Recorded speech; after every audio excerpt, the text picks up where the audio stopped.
दिनैहाय आरो गुबुन मोनसे दिनै मिस्टार फेरेंगा रनजित बसुमतारी बिथांनि बारैसो आं माखासे खोथा बा फंसे बाथ्रा आं बुंनो लुबैदों। मैयाहाय सान्तिपुर एरियायावहाय मोनसे बिथाङा भलिबल खेलायाव फिथा हास'हैनाय बा माबा मोनसे खेलायाव थांनायावहाय बिथाङा मोननैसो बाथ्रा बुंदों। बिथां बाथानि सोमोन्दै दिनै बिथाङा गावखौनो गाव जे मा अबस्थायाव दङ बिखौ थाल दंना गैया बेखौ आं बुजि रोंला। नाथाय बाथाया दिनैहाय गुबुन मोनसे आफादनि बाथाया जेबो बुङाखै जानांगौ।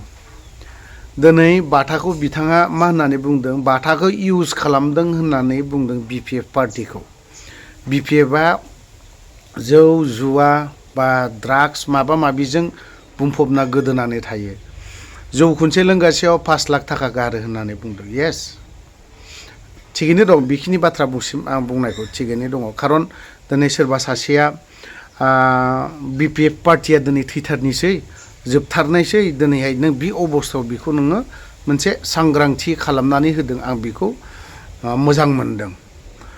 नाथाय बिपिएफआ सोरखौबा जाया सोरखौबा बा माबा मोनसे खालामदों बा बाहायदों बा बिसिनि बाथ्रा। दिनै नोंथाङाबो दे सोरखौबा जे बाहाया, दा इउपिपिएल सरकारा दे सोरखौबा जे बाहाया बेखौ नों फेरेंगायाबो जे बुंनो हाया। नों जे मोनसे जायगायावनो जे थाबाय थागोन, जे नों जे इउपिपिएलावनो जे थाबाय थागोन, इउपिपिएलावनो आङो जिउ जोबजासिम थागोन, नों बेखौ मालाबाबो बुंना लानो हाया फेरेंगा।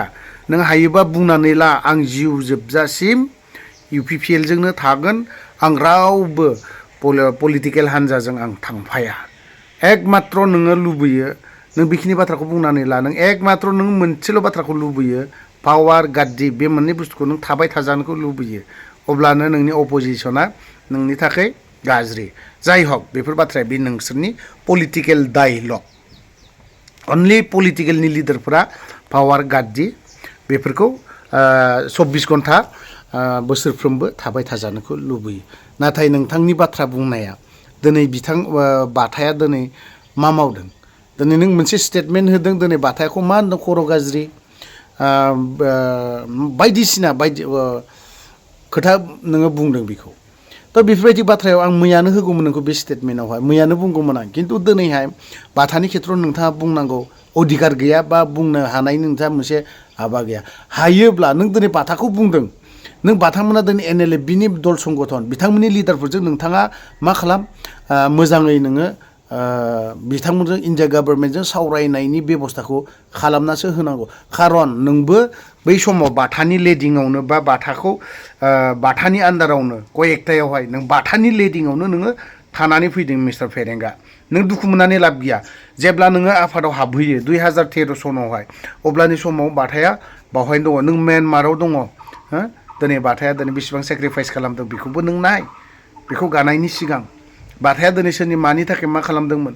फार्स्ट टाइमथ' बियो एनडिबिआवनो थाबाय, सेकेन्ड टाइम बे एनएलएफबि जाहैदों। बेफोरबायदि हयथ'बा नोंथांमोननि गेजेराव माबा मोनसे भुल बुजाबुजि थानो हागौ। बाथाया नोंखौ मालाबा इनसाल्ट खालामदों जानो हागौ, बिनि खेथ्रआव नोङो बेखौ बुंनाया। खिन्थु जाय हक दिनैहाय नोङो स्टेटमेन्टआव बाथानि खोथायानो फैनोनो नाङामोन। दिनै बाथाया नोंनि मा एदलाबहैदों, नोंनि इउपिपिएल सरकारखौ मा एदलाबहैदों, बियो मा एरखुहैदों, बबे खनायाव बाथाया एरखुहैखो दे। आं बावहायसो बाथाजों आङो गोबां बोसोर लोगो मोनदों, गोबां बोसोर थानानै फैदों आं मिथिबाय। 99आवबो आं बाथाजों ज' मोनसे जायगायाव जों ज' थाफानो मोनदों। जेब्ला धुबुरि डिस्ट्रिक्ट बेयावहाय जों 98, 99 बेवहाय जमा थाफादों। बिथाङा 99आव बांलादेश थांदों, बांलादेशनिफ्राय फैखांनानैबो जों बेखौ आङो सेकेन्ड बेटेलियनावहाय लोगो मोनफिनदों। नोंथाङा बेफोरबायदि अबस्थाखौ नोङो लोगो मोनाखै। थ' बिनि बारावहाय नोंथाङा पलिटिक्स डायलग मारिबाय था, नोङो बुंबाय था। नों सोरबा बाथानि बा सोरबा माबानि खोथा बुंनानै नों जेबो बेनिफिट जाया। ओंखायनो नोङो नेक्स्ट बोसोरावहाय नेक्स्ट इयाराव 25आव आं जे देरहागोन ना जेनगोन बेखौ नोङो हाजार टाइम साननाया मोजां जागोन होननानै आं सानो। नों गुबुननि बाथ्राखौ बांद्राय बुंबाय थानानै लाबबो गैया। आं जे 2025आव देरहागोन ना देरहाया, देरहागोन ना जेनगोन बे बाथ्राखौ नों साननायाबो मोजां। दिनैनि दिनाव रायजो राजाया नोंखौ मा बुंदों, हादान बायदियाव थां, न' सिफायनायाव आंहा बुंनांगौ जेबो गैया, हाग्रा दाननायाव आंहा बुंनांगौ जेबो गैया, सरि हाग्रा दाननायाव आंहा बुंनांगौ दं।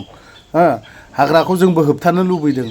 दिनै नोंथाङा बेखौ आं बारे बार बुंदों, हादान सिफायनाय लगे लगे सोरबा न'खौ सिफायनाय लगे लगेनो 100 बार साननाया मोजां। सोरबा सासेखौ नोङो नोंथांमोननि सरकारा प्रमद बर' सरकारा दिनैहाय गोबां बाथ्रा बुंबाय थादों जे जों बिथांमोनखौ साइड खालामनानै जायहा हा दङ बिथांमोननो होआ। थिगैनो दं, बिसिम थिगैनो दं। जायहा हा गैथारा दैजों खुरखानाय बिसोरनो जोङो हा होनाय जागोन होनना दं, बिसिम थिगैनो दङ। बेफोरबो थिगैनो दं। नाथाय नोंसोरो दिनै न'खौ सिफायनाय होनाय लगे लगेनो बै गथ'फ्रा मा जागोन? ओमफ्राय आरो बै गथ'फ्रा दिनै फेब्रुवारि मासावनो एगजाम दङ कयेकजना, क्लास 8, 7, 8, 9 बेफोरबायदिया एगजाम दङ। दिनै बेफोरबायदिनि बाथ्राखौ एसे साननानै बहा थाना फरायगोन, सोरनि न'आव थाना फरायगोन, बे बाथ्राखौ एसे साननानै जुदि सिफायना होनाय मोनबा मोजां जागौमोन। नाथाय नोंसोरो दिनैहाय बर'नि आंनि चेनेलावनो दङ सासे बोराया नोंथांमोनखौ मा बुंदों, हयथ'बा नोंथांमोना मोनथिबाय जानांगौ। थ' लोगोफोर, आं भिडिअखौ बारा गोलाव खालामनो सानाखै, बेवहायनो दोनथ'बाय। जय बर' हारिनि।